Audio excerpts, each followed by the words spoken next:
Saudara-saudari yang dikasihi Tuhan, fokus melayani dengan mengendalikan emosi. Pembacaan kita di Lukas pasal 9 ayat 51 sampai 56. Sering kita tidak fokus di dalam pekerjaan kita ataupun pelayanan kita, sehingga hasilnya tidak menjadi maksimal. Nyatanya ada banyak hal yang bisa membuat kita gagal fokus di dalam hidup, pekerjaan ataupun pelayanan kita. Yang salah satunya adalah jika kita kerap terbawa emosi pada saat menghadapi masalah yang datang. Para murid Tuhan sempat marah ketika menemukan orang-orang Samaria yang tidak mau menerima kedatangan Tuhan Yesus. Hanya karena bahwa Tuhan hendak pergi ke Yerusalem. Khususnya Yakobus dan Yohanes marah dan bermaksud memanggil api dari langit untuk membinasakan orang-orang Samaria itu. Mengapa para murid sampai marah? Mereka sedang berhadapan dengan sikap kebencian antara orang-orang Samaria dan orang-orang Yehuda yang akarnya sudah ada sejak lama.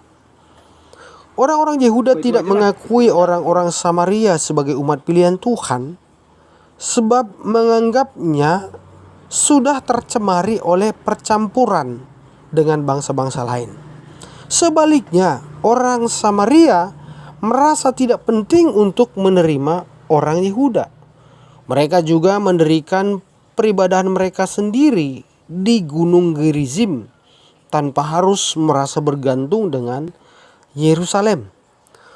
Bisa jadi orang Samaria itu mau menerima Yesus, namun kebencian mereka terhadap orang-orang Yehuda telah membuat mereka menolak Dia hanya oleh karena bertujuan hendak ke Yerusalem. Andai misalnya Yesus mau tinggal dengan mereka, seperti dicatat dalam Injil Yohanes pasal 4, ceritanya mungkin menjadi lain. Jelas bahwa mereka ingin agar merekalah yang memiliki Tuhan.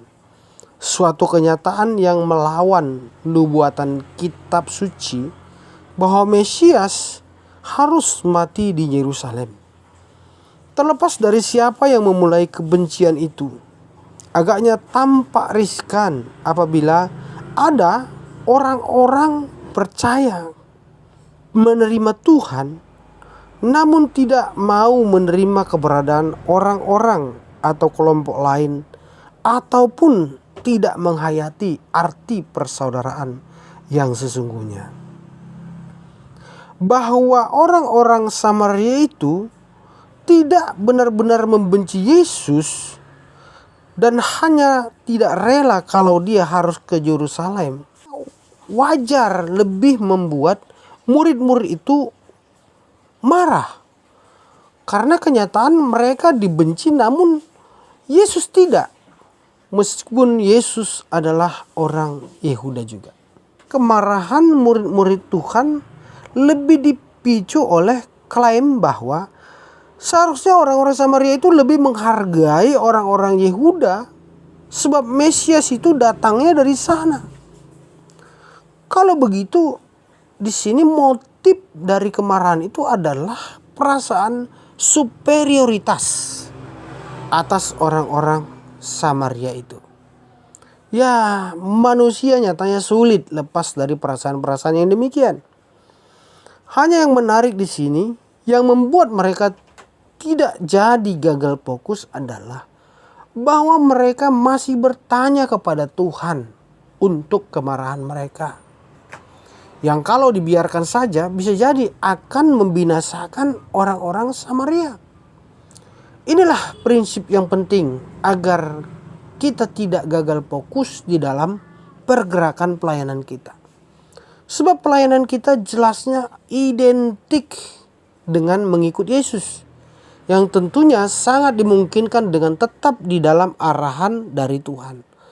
Tetapi apakah mungkin bagi murid-murid itu menyuruh api turun dari langit untuk membinasakan orang-orang itu?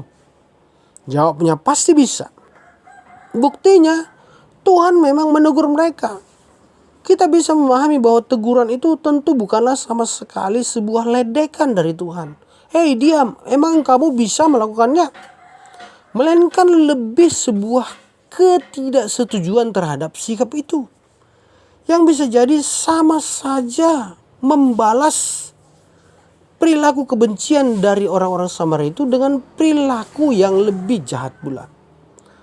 Lalu andai para murid bisa melakukannya, bagaimana itu bisa terjadi? Kita bisa ingat bagaimana Nabi Elia pernah menurunkan api dari langit yang memakan habis pasukan tentara Samaria sebanyak 2 kali 51 orang. Sehingga kemudian rombongan yang ketiga datang dengan memohon belas kasihan dari sang Nabi. Dalam 2 Raja-Raja pasal 1. Bahwa kedahsyatan demikian sangat bisa dilakukan oleh orang-orang yang dipilih Allah. Yang tentunya bisa terwujud atas kehendak Allah. Tetapi yang jauh lebih penting daripada itu, bahwa kemarahan yang adalah ekspresi kebencian bukanlah jalan yang terbaik. Tuhan sendiri berpaling, menyatakan ketidaksetujuan dan menegur mereka. Tuhan tidak marah terhadap orang Samaria itu. Bahkan ketika jalan misi Tuhan ditutup, itu tidak berarti menjadi alasan untuk membenci, apalagi untuk memusnahkan orang-orang yang menghalanginya. Akhirnya, para murid tidak perlu marah, karena bagaimanapun misi Tuhan akan tetap terlaksana. Akan selalu ada jalan. Rombongan itu bergerak pergi ke desa yang lain. Kalau kita selalu ingat bahwa jalan Tuhan tidak akan pernah terhenti, maka kita tidak perlu gagal fokus oleh karena terbenam pada kebencian dan kemarahan kita. Salam semangat.